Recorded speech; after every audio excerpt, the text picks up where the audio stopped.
Lobots here on Democracy Now!, democracynow.org, The War and Peace Report. I'm Amy Goodman as we return now to the renowned Indian writer, global justice activist Arundhati Roy. She's written many books, including The God of Small Things, which won the Booker Prize. Her journalism and essays have been collected in books including An Ordinary Person's Guide to Empire and Field Notes on Democracy, Listening to Grasshoppers. Arundhati Roy's latest book, just out, is called Walking with the Comrades, a chronicle of her time in the forests of India alongside rebel guerrillas who are resisting a military campaign by the Indian government. Last week, I sat down with Arundhati Roy when she came to New York. She had just visited Occupy Wall Street on her first day in New York to talk about the significance of this, but also we spoke about the Arab Spring. We talk about her walk with the Maoists in India. Tomorrow, she will be speaking at Washington Square Park, part of a National Day of Action. First, Arundhati discusses Occupy Wall Street. You know, what they are doing becomes so important because it is in the heart of empire, or what used to be empire. And to criticize and to protest against the model that the rest of the world is aspiring to is a very important and a very serious business. So I think that it makes me very, very hopeful that after a long time you're seeing some nascent real political anger here. It does. I mean, it does need a lot of thinking through. But I would say that, to me, fundamentally, you know, people have to begin to formulate some kind of a vision, you know, and that vision has to be the dismantling of this particular model in which a few people can be allowed to have an unlimited amount of wealth, of power, both political as well as corporate. You know, that has to be dismantled. And that has to be the aim of this movement. And that has to then move down into countries like mine, where people look at the US as some great aspirational model. And I can tell you that there is such a lot of beauty still in India. There's such a lot of ferocity there that actually can provide a lot of political understanding, even to the protests in Wall Street. To me, the forests of central India and the protesters in Wall Street are connected by a big pipeline. And I'm one of those people in that pipeline. I asked you about the Occupy Wall Street movement. What is your assessment of President Obama? Well, I think, you know, when I was never one of those people who was, you know, throwing my hat in the air when he won, even though the memory of, you know, old black people, you know, feeling so happy to have a black man in the White House, you know, was something you just couldn't ignore.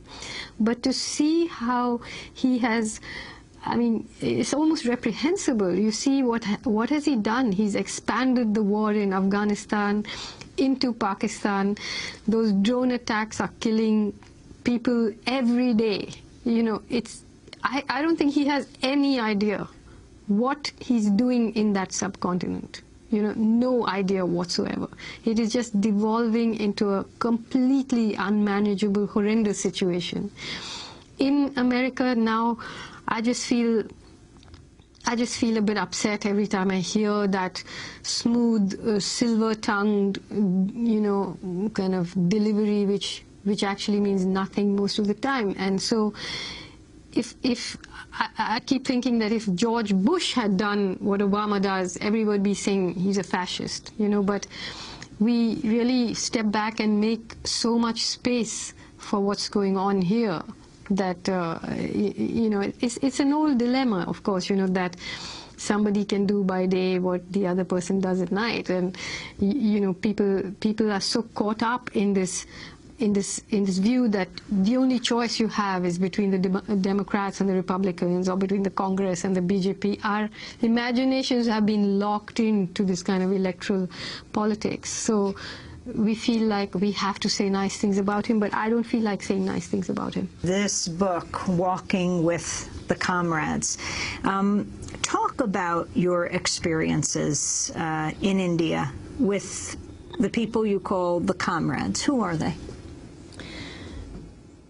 Well, they are, in this case, they are the Maoist guerrillas who are in the forests of central India, fighting against the Indian state and these huge mining corporations that are now moving in to more or less annihilate the forests, as well as the Adivasi people, the tribal people.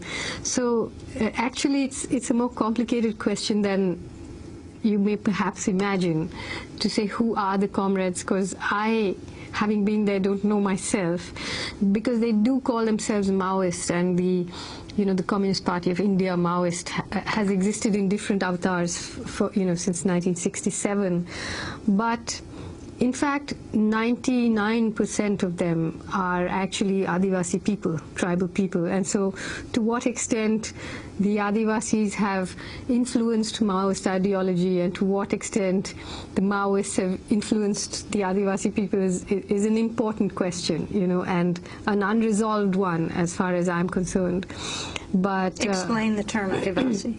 Adivasi means the original inhabitants in Hindi, and it means basically indigenous, what you would call indigenous tribal people. And they are a huge population in India. It's about 150 million people that belong to different tribes. Well, it would be like half the population of the United States. Yeah, and yet they are really facing a kind of annihilation right now.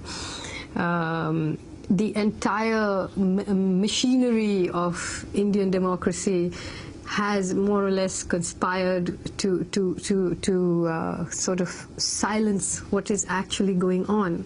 There's very little news that comes out of the forest.